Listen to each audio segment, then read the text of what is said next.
오늘 주시는 하나님 말씀 함께 보겠습니다. 이 복된 시간에 주시는 하나님 말씀은 신약 성경 디모데전서 1장 1절부터 4절까지 말씀입니다.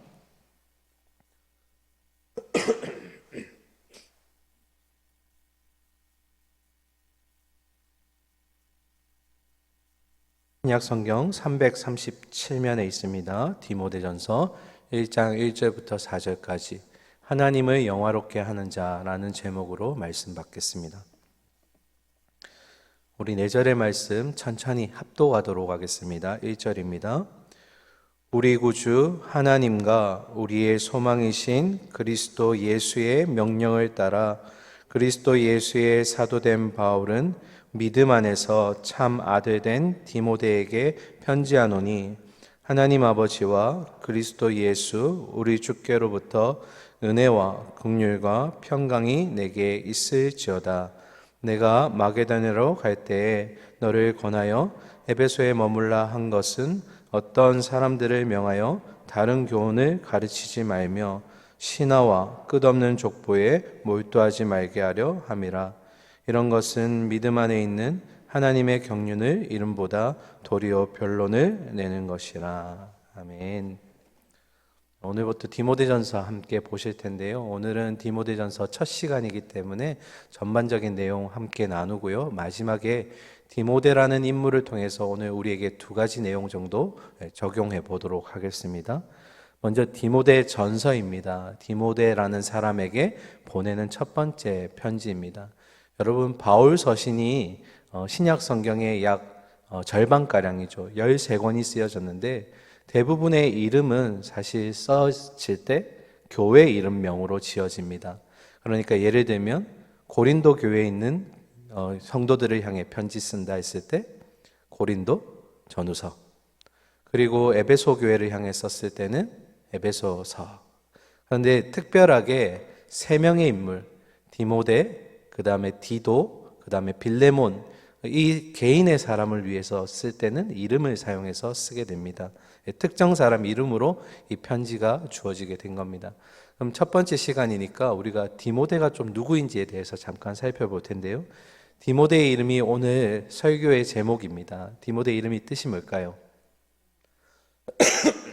하나님의 이름을 영화롭게 하는 자입니다. 여러분, 사도행전 15장에 가시면 이 바울이 함께 동역했던 바나바와 함께 바나바의 조카였던 마가 요한을 2차 선교 여행에 데리고 가는 문제로 서로 뭐 하게 됩니까? 싸우게 됩니다. 바나바는 데리고 가자, 바울은 안 된다. 그래서 서로 막 싸우다가 결국 어떻게 되냐면 바나바는 이 마가 요한을 데리고 구브로 섬으로 선교 사역을 독자적으로 가게 되고 바울은 실라라는 인물과 함께 여행을 떠나게 됩니다. 그러다가 루스드라라는 지역에서 디모데를 다시 한번 만나게 되는데요. 여러분, 말씀을 한번 보시면 사도행전 16장의 1절과 2절 보시면 바울이 더베와 루스드라에도 이름에 거기 누구요? 디모데라 하는, 여기가 중요합니다. 제자가 있으니. 여러분, 처음 만난 사이가 아닙니다. 이 바울이 1차 선교 여행 때 루스드라 지역을 방문을 했었고 그때 바울의 이 말씀을 들었던 디모데가 그 자리에서 회심하게 됨으로써 제자가 된 겁니다. 그리고 지금 바울이 2차 선교 여행에서 다시 루스드라 지역을 가게 되는데 이때 디모데라는 제자가 있었다라는 겁니다. 계속해서 보시면 그 어머니는 믿는 유대 여자요 아버지는 헬라인이라. 2절에 디모데는 루스드라와 이고니온에 있는 형제들에게 칭찬받는 자다. 여러분, 바울이 왜 디모데를 데리고 선교 사역을 떠났을까요? 오늘 이 1절과 2절의 말씀이 우리에게 답을 주는데요. 첫 번째는 이 디모데라 하는 제자가 이미 바울을 통해서 회심을 했지만 아버지와 어머니가 서로 배경이 다릅니다.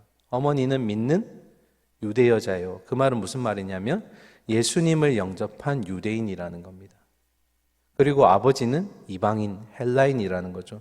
그러니까 디모데의 배경 속에는 이방 문화와 유대 문화가 같이 있는 겁니다. 그리고 또 한 가지는 보시면 형제들에게 칭찬받는 자. 그러니까 주변 사람들로부터 신실하다는 얘기를 디모데가 많이 듣게 된 겁니다. 그래서 정리해 보면 바울이 왜 디모데를 선교의 동력자로 세웠을까 했을 때, 바울도 생각해 보면 바울 역시 유대인이지만 로마 시민권을 가지고 있었죠. 그러니까 두 가지 문화를 가지고 있었기 때문에 선교 사역하는데 굉장히 유리했을 거란 말입니다. 그런데 똑같은 배경을 디모데가 가지고 있는 겁니다. 그래서 우리 보시면 첫 번째 디모데가 선교 사역을 하기에 좋은 이유가 두 가지 문화의 배경을 가지고 있었기 때문에 선교 사역을 하는데 그가 참 많은 도움이 될 것이다 라는 것이고, 두 번째는 여러 형제들로부터 칭찬받는다. 그리고 디모데후서 1장 5절에 또 한 가지 기록이 있는데요, 우리 화면 보면서 같이 읽도록 하겠습니다. 같이 읽을까요? 시작. 이는 이 믿음은 먼저 내 외조모, 내 어머니, 내 속에도 있는 줄을 확신하노라. 여러분, 이 디모데의 믿음은 자기에게서 시작한 믿음이 아닙니다. 먼저는 어머니요, 그 위에는 외할머니가 있었던 그 믿음의 신앙의 유산을 가지고 왔기 때문입니다. 그러니까 바울이 이런 배경을 아니까 디모데를 선택할 수밖에 없는 겁니다. 세 가지 보시면 바울이 디모데를 선교 사역에 동참시킨 이유는, 첫 번째, 두 지역의 배경을 가지고 있던 디모데, 그리고 형제들로부터 친실하다는 칭찬받고 있는 디모데, 그리고 마지막, 신앙의 유산을 물려받은 디모데입니다. 이해가 되시죠? 왜 데리고 가야만 했는가? 그런데 우리가 돌이켜서 생각해 보면 이 디모데전서는 바울이 누구에게 쓴 편지입니까? 어렵나요, 질문이? 디모데에게 쓴 편지죠. 개인이 개인에게 쓴 편지입니다. 그러면 우리 생각에 그럴 수가 있습니다. 우리는 디모데가 아니지 않습니까? 그러면 이 편지랑 우리랑 어떤 연관이 있을까요? 분명히 바울은 디모데 개인에게 보낸 것 같은데 우리가 이 편지와 어떤 연관성을 가지고 있을까? 답은 디모데전서 마지막 6장 21절에 있습니다. 우리 이 내용도 화면 보고 같이 읽도록 하겠습니다. 시작. 이것을 은혜가 저다. 아멘. 너라고 돼 있습니까? 너희라고 돼 있습니까? 너희. 그러니까 편지는 개인의 형식을 쓰고 있지만 실제로 편지를 받을 때는 복수형, 너희. 첫 번째로는 디모데가 사역을 이제 시작하게 되는 에베소 교회 성도들이고, 2차 독자로는 우리가 되는 겁니다. 그래서 디모데전서의 특징을 살펴보시면 이 디모데전서를 꼼꼼히 보다 보면 개인에게만 주는 게 아닙니다. 교회의 성도들을 향해서 쓰는 편지입니다. 여기에는 교회 행정, 그리고 교회 질서, 그리고 목양을 어떻게 해야 되는가, 성도들 사이는 어떻게 해야 되는가, 이런 성도들, 교회에서의 성도들 사이에 대한 내용들과 전반적인 교회의 내용들을 다 집약해서 썼다라는 겁니다. 그래서 첫 번째 특징이 뭡니까? 개인의 형식을 빌렸지만 실제로는 교회 성도들을 향한 편지였다. 근데 이뿐만이 아닙니다. 디모데 개인에게도 썼습니다. 디모데가 당시 목회를 시작할 때 나이가 젊었죠. 저처럼 나이가 그렇게 많지 않았는데 이제 목회를 시작하니까 바울이 어떻게 해요?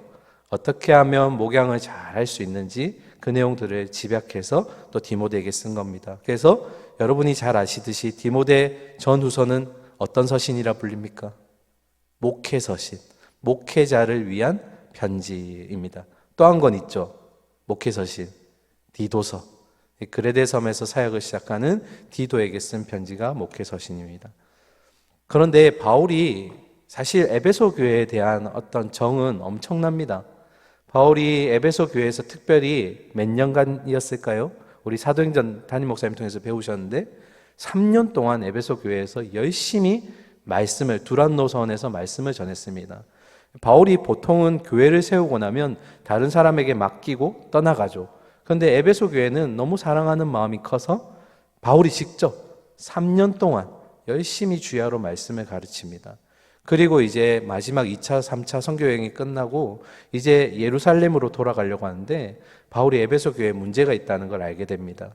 그리고 에베소 교회 장로들을 직접 불러서 이 얘기를 하게 됩니다. 사도행전 20장인데요. 우리 말씀이 조금 길지만 천천히 같이 읽도록 하겠습니다. 시작. 내가 떠난 후에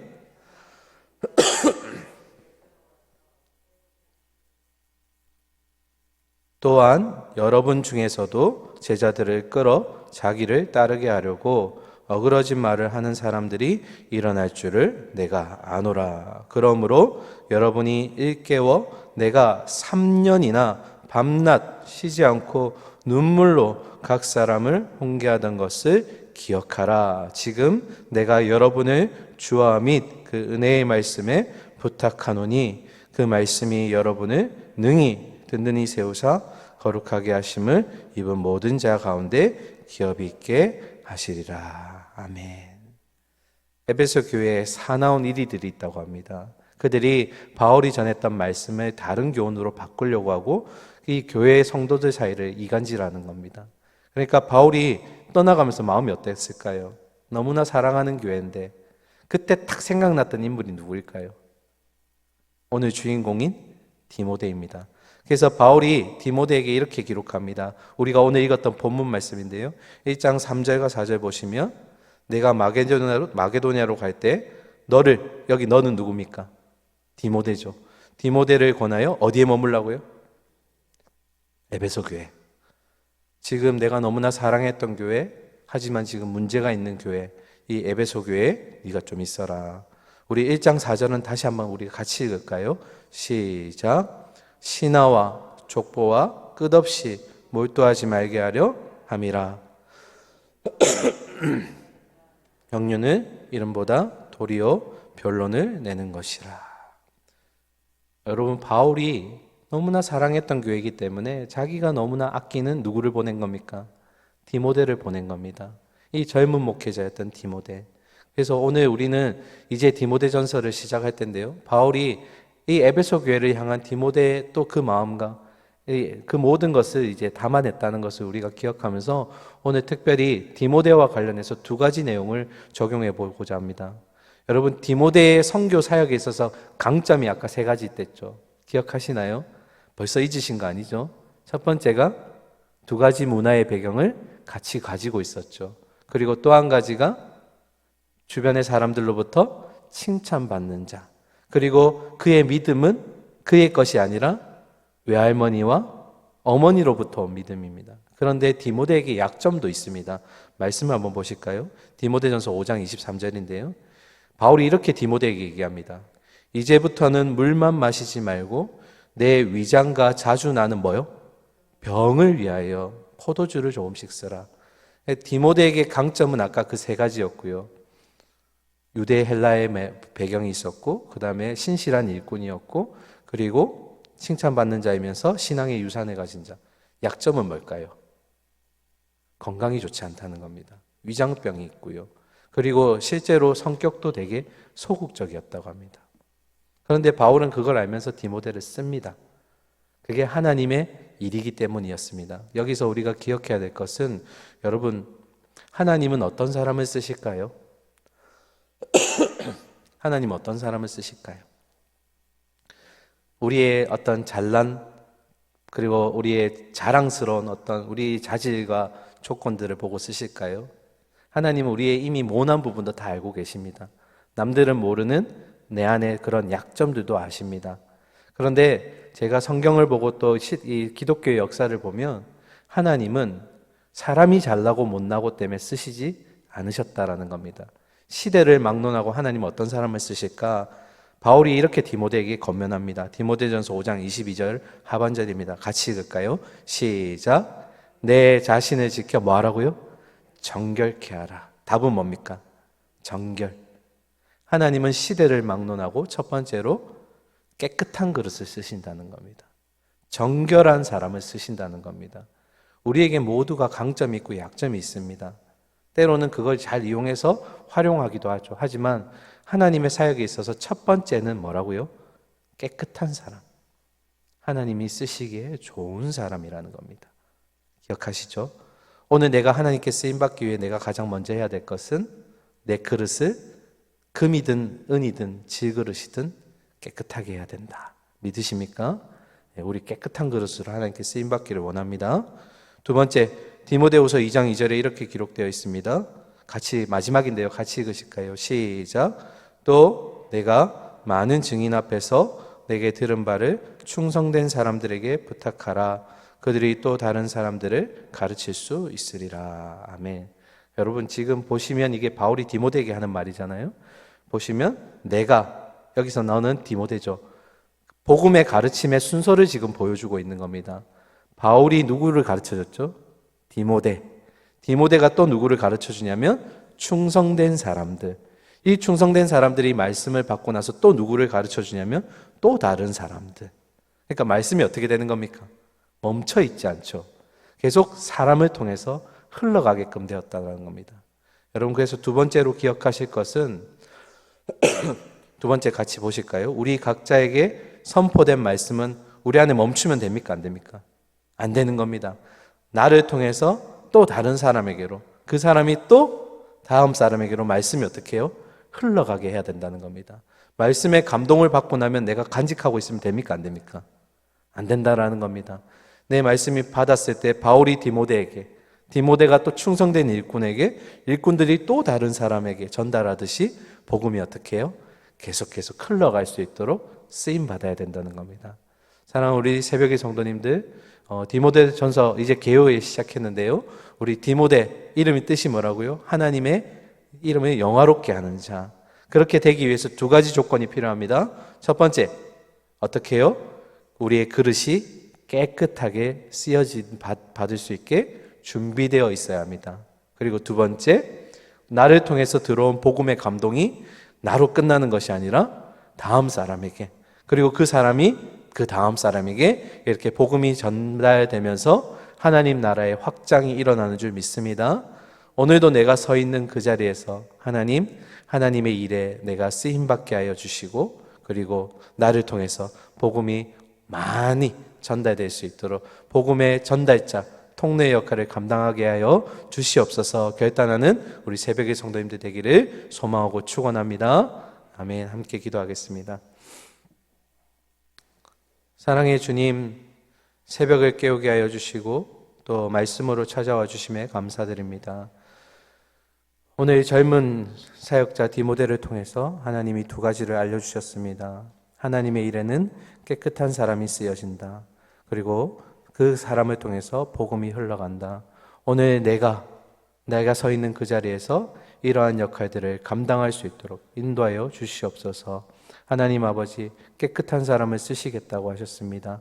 내가 정결하게 되게 하여 주시고 그 안에서 복음이 차고 넘치게 하여 주시옵소서. 나를 통해서 많은 사람들이 주님을 바라보게 하시고 복음의 말씀을 듣는 귀한 복된 통로가 되게 하여 주시옵소서. 살아계신 예수 그리스도의 이름으로 기도드립니다. 아멘.